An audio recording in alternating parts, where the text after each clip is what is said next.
বাংলাদেশে এইটা আমার রাজত্ব, এই রাজত্বে আমি যাহা চাই, মন যাহা চাই আমি সেটাই করব।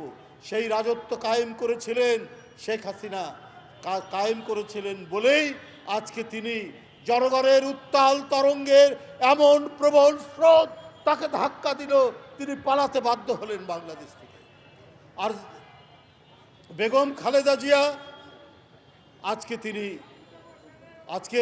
আজকে তার এই মুমূর্ষ, এই রোগাক্রান্ত, এই অসুস্থতা তো ওই হাসিনার কারণে, কিন্তু জনগণের হৃদয় থেকে, জনগণের হৃদয় তন্ত্রী ছিঁড়ে যে ভালোবাসা, যে শ্রদ্ধা, যে আকুলতা, যে আবেগ দেশনেত্রীর জন্য আজকে সারা দেশে প্রকাশিত হচ্ছে। এইটা আমরা যারা তার কর্মী, আমরা যারা সেই নেত্রীর আদর্শকে ধারণ করি, আমরা এই ভালোবাসার আমরা কি জবাব দেব সেটা আমরা জবাব দিতে পারছি না। বন্ধুরা, একজন ছিলেন কথা দিয়ে কথা ভাঙা, প্রতিটি মুহূর্তে প্রতিটি ক্ষেত্রে তিনি সেই কাজ করেছেন। বলেছেন এরশাদের অধীনে নির্বাচন করব না, 24 ঘন্টার মধ্যে নির্বাচনে তিনি চলে গেলেন। এই ওয়াদা ভঙ্গকারী, অর্থাৎ জনগণের প্রতি তিনি কোনো বিশ্বাস স্থাপন করেননি।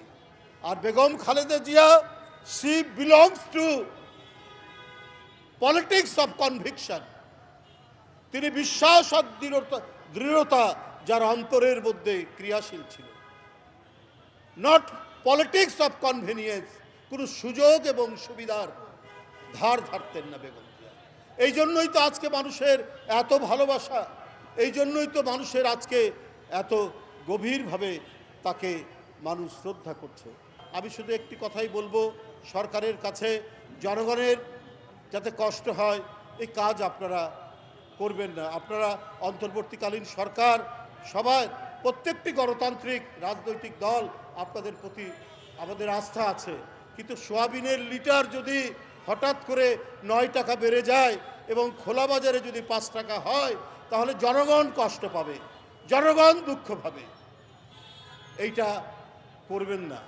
অন্তর্বর্তীকালীন সরকার জনস্বার্থে যে কাজগুলো আছে সেই কাজ করবেন, কারণ সোয়াবিন প্রত্যেক দিন আমাদের কাজে লাগে। সোয়াবিন একটি কৃষিভিত্তিক শিল্প। আজকে এই সোয়াবিনের তেল যদি প্রতি লিটারে 9 টাকা বেড়ে যায়, তাহলে আজকে মধ্যম আয়ের মানুষ, নিম্ন আয়ের মানুষ, এরা কি করে বাঁচবে? খোলা বাজারে যদি 5 টাকা বৃদ্ধি পায় কি করে বাঁচবে?